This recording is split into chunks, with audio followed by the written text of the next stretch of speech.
How do you turn a perennial loser into a dynasty through just the fundamentals? In 1959, Vince Lombardi took over the Green Bay Packers, a team that had won just one game the previous season and hadn't won a championship in over a decade. 9 years later, he'd won 5 NFL championships, including the first 2 Super Bowls, and created what many consider the greatest coaching philosophy in sports history. What Lombardi understood wasn't revolutionary. It was foundational. While other coaches got caught up in complex schemes and gimmicks, Lombardi built excellence through teaching fundamentals so well that even though everyone knew what was coming, nobody could stop it. Welcome to the highest level. I'm Coach Evan, and I study what separates legendary leaders from everyone else. Today, we're breaking down Vince Lombardi's leadership model, the teaching philosophy and relentless pursuit of fundamental excellence that built the NFL's first modern dynasty. By the end of this case study, you'll have 5 proven leadership principles that create sustainable excellence through mastery of the basics, whether you're leading a Fortune 500 company or building a startup from the ground up. Let's dive in. First, let's understand what Lombardi achieved. 5 NFL championships in 7 years, including victories in the first 2 Super Bowls. But here's what makes this remarkable. He did it with fundamentals that everyone could see coming. Lombardi's Green Bay Packers were famous for the power sweep, a running play so well known that he once spent 2 full days in a 4-day coaching clinic teaching just that one play to the other coaches in attendance. Everyone knew it was coming, yet no one could stop it. But here's what makes this relevant for business leaders. Lombardi's challenge mirrors exactly what you face. How do you create sustained excellence when everyone can copy your strategies? How do you build a culture where basics become your competitive advantage?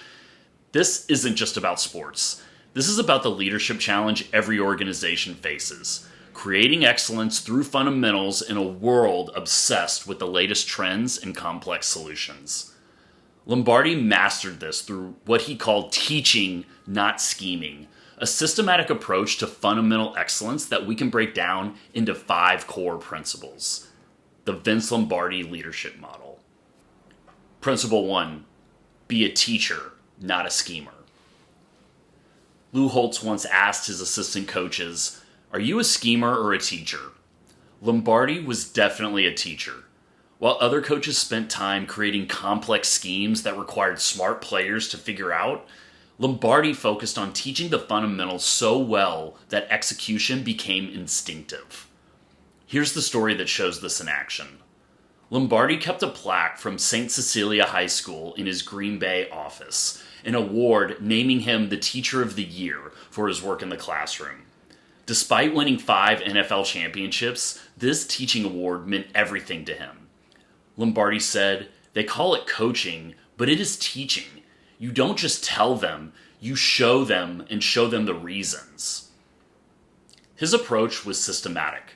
Instead of expecting players to learn multiple complex schemes from a chalkboard, he taught fundamental techniques until they became second nature. When players were tired or under pressure, they didn't have to think. They could just react. The result? The Packers executed their plays with a precision that made schemes irrelevant. Everyone knew what was coming, but the execution was so fundamental that it couldn't be stopped. Now, why does this matter for your leadership? Most leaders become schemers. They create complex schemes and processes, and then get frustrated when their teams can't execute them under pressure. The tactical takeaway: don't be fancy, be good. Focus on teaching fundamental skills until they become instinctive rather than creating complex systems that require constant thinking. This is exactly what I see in high-performing organizations. Leaders who understand that sustainable excellence comes through fundamental mastery, not clever schemes. Lombardi knew that when the pressure is on, people fall back to their level of fundamental training, not their level of knowledge.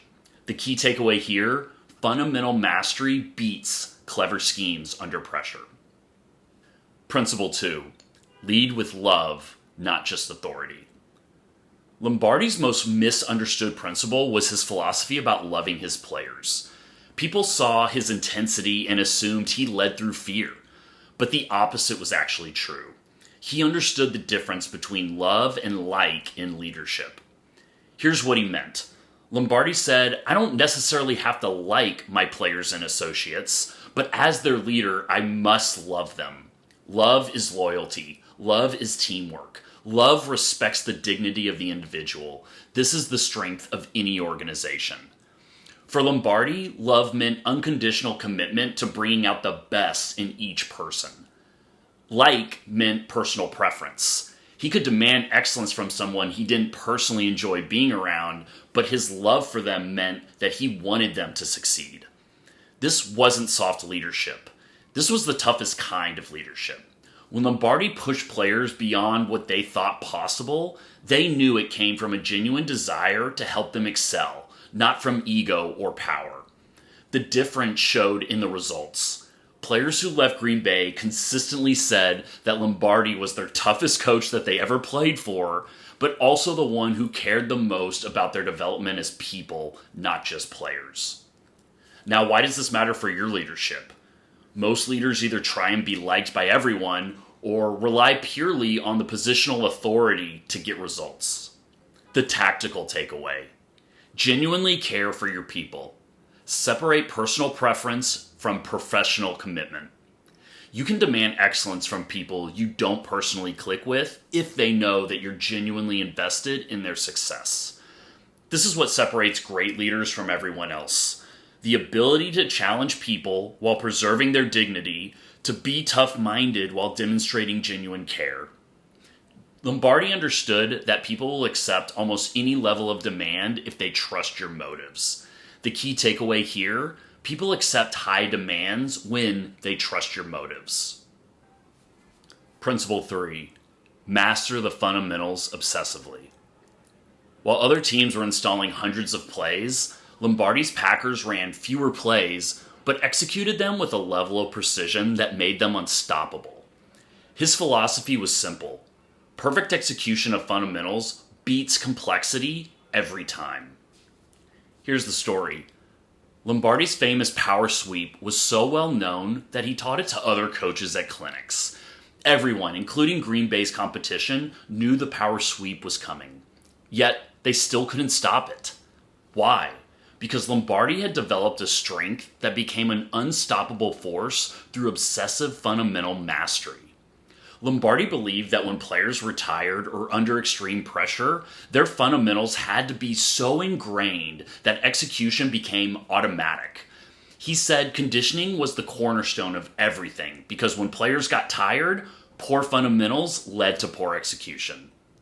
His 3 principles were, first, be the best conditioned team. No one plays if they're out of shape. Second, perfect fundamental technique. When you're tired, you fall back to your training level. Third, less is more. Players perform fastest when they don't have to think, only react. The result? The Packers didn't win because they were smarter or more talented. They won because their fundamentals were so superior that talent gaps became irrelevant. Now, why does this matter for your leadership? Most organizations chase the latest trends and complex solutions instead of mastering the basics that drive results. The tactical takeaway. Become a master at the basics. Identify the fundamental skills that drive success in your industry, then practice them until they become automatic under pressure. This is the difference between good companies and great ones. Great companies execute the basics so well that competitors can see what they're doing, but can't replicate that level of execution. Lombardi proved that fundamental excellence can be your greatest competitive advantage. The key takeaway here, fundamental excellence is your greatest competitive advantage. Principle 4. Demand individual commitment to group success. Lombardi understood that team success only happens when individuals take personal responsibility for collective results. This wasn't just about teamwork. This is about creating a culture where personal excellence served the group achievement. Here's how he approached it. Lombardi said individual commitment to a group effort That is what makes a team work, a company work, a society work, a civilization work. But he didn't just preach teamwork, he consciously cultivated it. Every player had to master their individual fundamentals to a level where they could execute perfectly under pressure. Then those individual skills had to mesh seamlessly with their teammates. The power sweep wasn't just about the running back. It required perfect execution from the offensive line, precise timing from the quarterback, and disciplined blocking from the receivers. One person executing at 90% meant the entire play failed. Lombardi created what he called a collective personality that hardens over time. Individual personalities could be different, but when they stepped on the field, everyone had to commit to group excellence over personal glory. This meant making tough decisions. If a talented player couldn't or wouldn't commit to the team-first approach, they didn't play, regardless of their individual ability. The result? Players understood that their individual success was completely tied to the team's success. Personal statistics meant nothing if the team didn't win. Now, why does this matter for your leadership? Most organizations struggle with talented individuals who optimize for personal success at the expense of team results. The tactical takeaway: team success over personal glory. Structure rewards and recognition so that individuals' excellence only matters when it contributes to the group's success. Make it impossible to succeed individually if the team fails. This is exactly what I see in championship organizations. Leaders who create alignment between individual motivations and collective goals. Lombardi understood that people will commit to group success when they see it as the only path to personal success. The key takeaway here: align individual motivations with collective goals. Principle 5.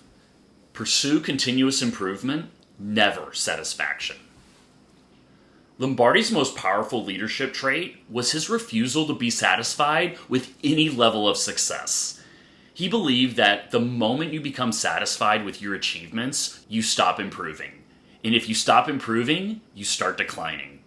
Here's his philosophy. Lombardi believed in discipline, focus, hard work, and most of all, never being satisfied. For him, the greatest reward for doing was the opportunity to do more.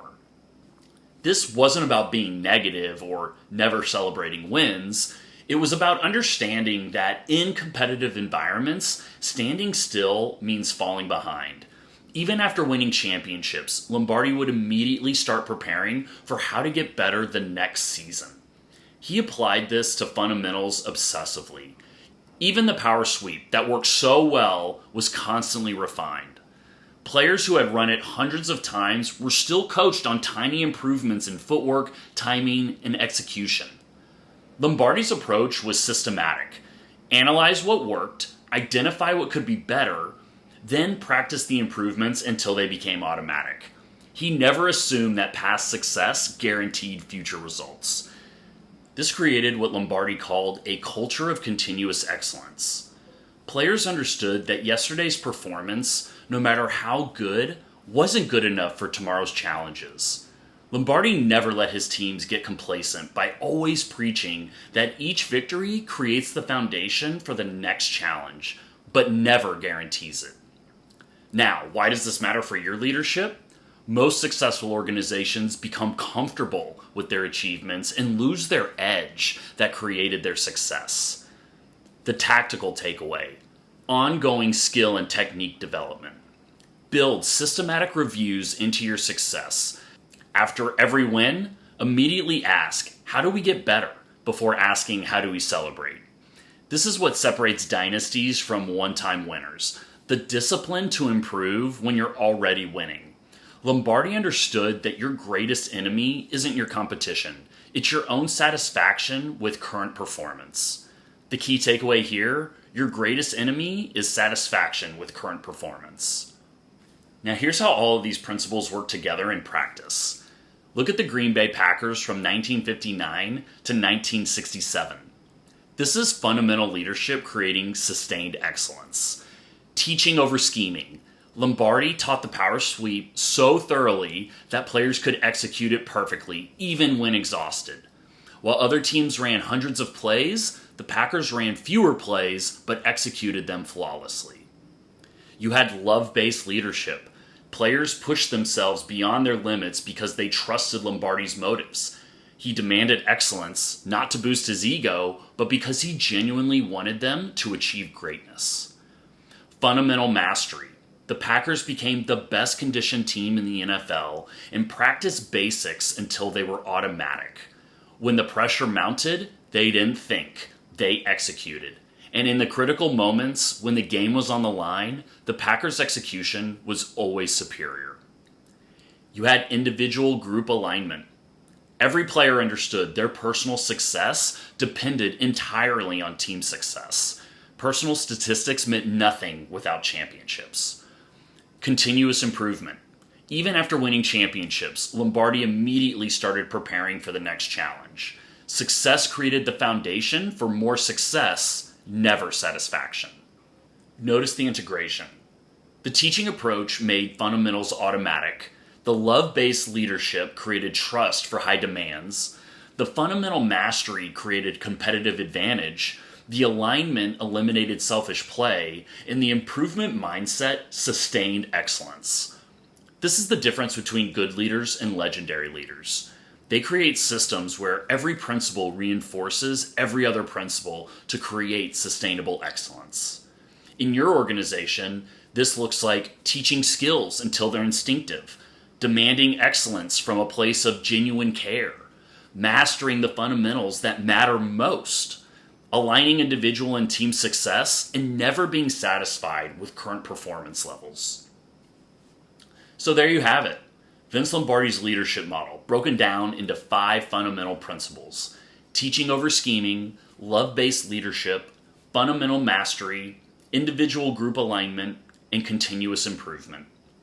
The bottom line, Lombardi didn't win championships through complex strategies or revolutionary innovations. He won by teaching fundamentals so well that execution became automatic, and by creating a culture where individual excellence served the collective success. And here's your homework. Pick one fundamental skill your team needs to master and teach it until it becomes instinctive. Don't move on to complex strategies until the basics are automatic. If you found this valuable, subscribe for more championship leadership case studies. Next week, we're breaking down Nick Saban and how the process creates sustained excellence when talent constantly changes.